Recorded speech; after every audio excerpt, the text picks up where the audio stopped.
को लेकर सियासी पारा हाई चल रहा है और ऐसे में बंगाल की मुख्यमंत्री ममता बनर्जी ने पीएम मोदी को पत्र लिखकर नीट के संबंध में बड़ी मांग की है।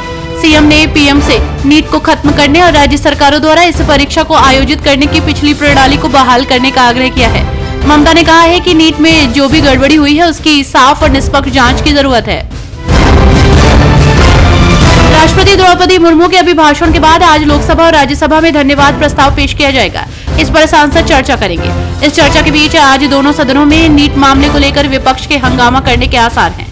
चर्चा के दौरान विपक्ष नीट परीक्षा मामले में हुई गड़बड़ी का मुद्दा उठा सकता है। सुप्रीम कोर्ट ने बिहार के सरकारी स्कूलों में पढ़ाने वाले नियोजित शिक्षकों को एक बड़ा झटका दिया है। इतना ही नहीं, कोर्ट ने ये स्पष्ट किया है कि सरकार के नियमों के अनुसार नियोजित शिक्षकों को सक्षमता परीक्षा देनी होगी। यदि वे नियमों के अनुसार नहीं चलते हैं तो उन्हें नौकरी छोड़ देनी चाहिए। सुप्रीम कोर्ट के इस फैसले को नियोजित शिक्षकों के लिए अब तक का बड़ा झटका माना जा रहा है। भारतीय युवा कांग्रेस ने नीट यूजी परीक्षा में कथित धांधली और अग्निवीर योजना के खिलाफ जंतर मंतर पर विरोध प्रदर्शन किया। प्रदर्शनकारियों ने संसद घेराव की भी कोशिश की। प्रदर्शनकारी जैसे ही संसद की तरफ जंतर मंतर से आगे बढ़े, वैसे ही दिल्ली पुलिस ने उन्हें बैरिकेड कर रोकने का प्रयास किया। प्रदर्शनकारियों ने इसका विरोध किया। पुलिस ने बताया कि विरोध प्रदर्शन के दौरान एनटीए कार्यालय में घुसने पर एनएसयूआई कार्यकर्ताओं के खिलाफ मामला दर्ज किया गया है। कांग्रेस ने हाल ही में सैम पित्रोदा को एक बार फिर इंडियन ओवरसीज कांग्रेस का प्रमुख नियुक्त किया है। उनके पद संभालते ही पार्टी के मीडिया प्रभारी जयराम रमेश ने कहा कि पित्रोदा ने आश्वासन दिया है कि भविष्य में वो विवाद के लिए कोई जगह नहीं छोड़ेंगे। हालांकि इस बारे में पूछे जाने पर पित्रोदा ने तीखे लहजे में कहा कि ये कांग्रेस का विचार नहीं है बल्कि रमेश का दृष्टिकोण है।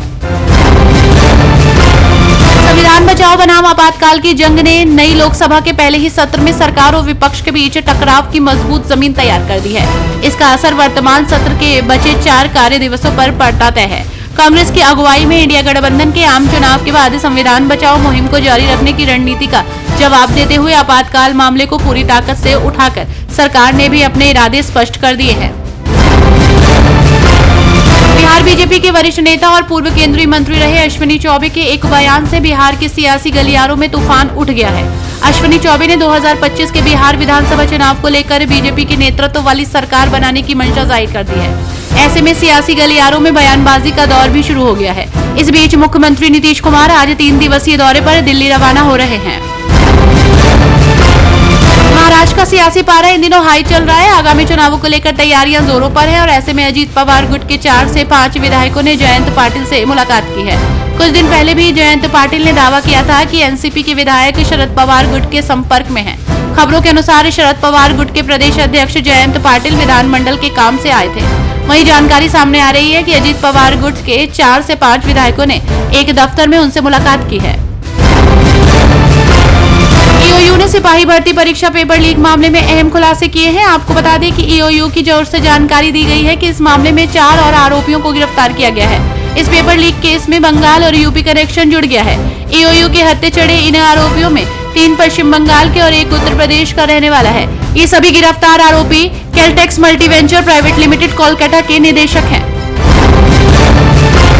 हिमाचल प्रदेश के पूर्व मुख्यमंत्री और बीजेपी के वरिष्ठ नेता जयराम ने कांग्रेस सरकार पर निशाना साधा। साथ ही उन्होंने दावा किया कि प्रदेश में कांग्रेस की सरकार ज्यादा दिनों तक नहीं चलने वाली। जल्द ही प्रदेश में बीजेपी की सरकार बनने वाली है। जयराम ठाकुर ने कहा कि हिमाचल प्रदेश में जब बीजेपी की सरकार बनेगी तब एक बार फिर विकास रफ्तार पकड़ेगा। उपचुनाव में जो मुकाबला होने जा रहा है वो बीजेपी और कांग्रेस के साथ साथ धरतीपुत्र और बाहरी के बीच होगा। इसमें आपको लोकल उम्मीदवार को जिताना है।